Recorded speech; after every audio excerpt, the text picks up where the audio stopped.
In a low-lying stretch of Madison, Mississippi, where the storm had just passed, leaving collapsed roofs, uprooted trees, and roads buried in mud, folks thought the worst was over, but it wasn't.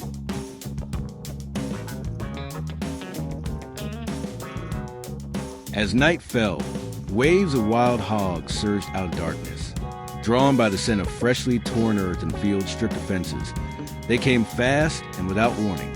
No one had time to react. What followed the storm wasn't peace. It was an invasion of savage beasts.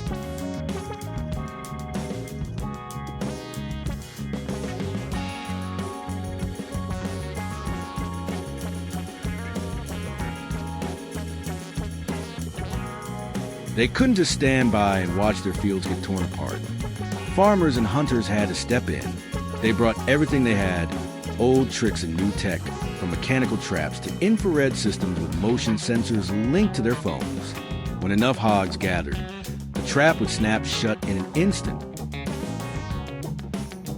But the storm didn't just rip off rooftops. It also wrecked cell signals. With technology down, they had to go back to basics. Fermented corn, rope, sharpened wooden stakes, and sharp instincts. This fight wasn't just about gear anymore. It was about survival.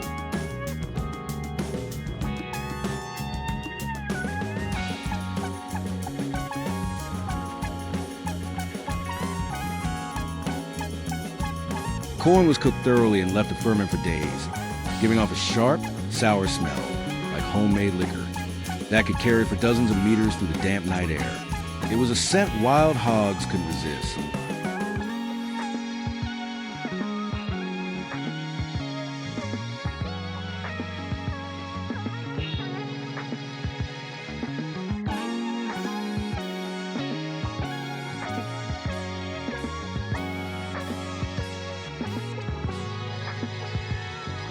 But setting traps wasn't random. Hunters had to wade through fields, following fresh tracks to figure out the hogs' paths.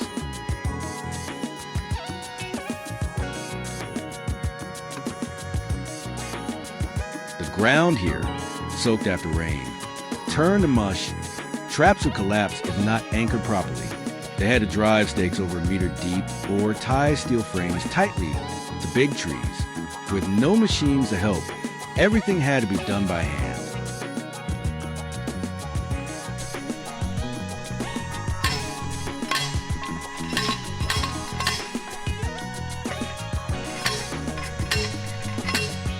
That night, the rain poured hard, and the wind howled with a chill that cut to the bone. Then out of the thick darkness, a pack of wild hogs came charging, fast and furious. They smashed through the fences and stormed straight into the hunting camp. Chaos erupted, screams, crashing sounds. Everything fell apart.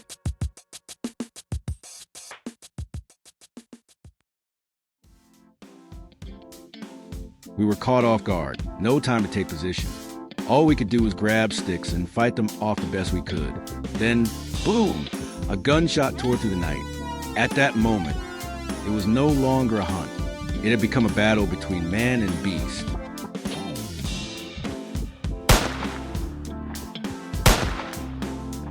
Suddenly, a massive boar, hair bristling, eyes glowing red, charged straight at us.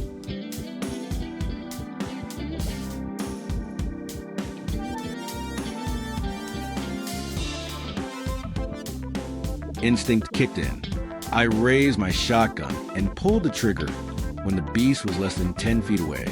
The blast rang out. It shrieked in pain, blood spraying through the rain. It thrashed for a moment, then dropped. But there was no time to breathe. Two more came charging from both sides. We scattered, guns firing nonstop. One by one, the hogs fell, but there were too many and they weren't backing down. That night, we weren't hunting. We were fighting to survive.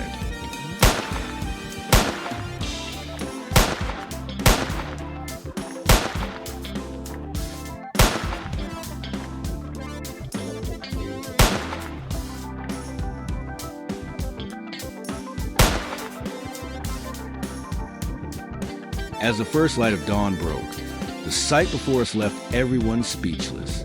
The campsite looked like a war zone after a long, brutal night. The ground was covered in deep hoof prints, some sunk inches deep.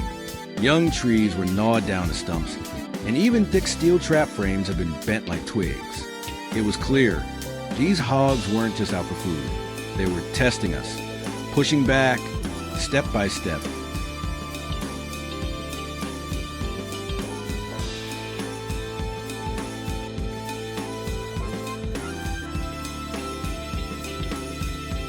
That night was a wake-up call. The entire strategy had to change.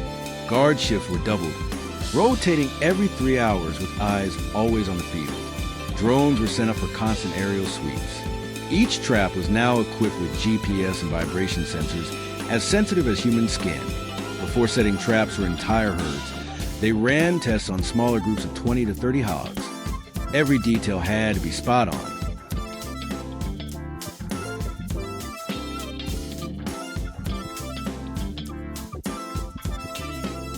The fight against wild hogs isn't just a battle between man and nature.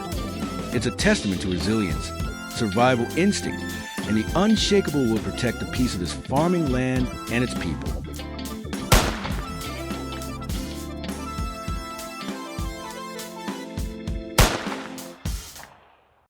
If you believe this story is worth telling, don't forget to like, share, and subscribe so you won't miss the next chapter of this journey.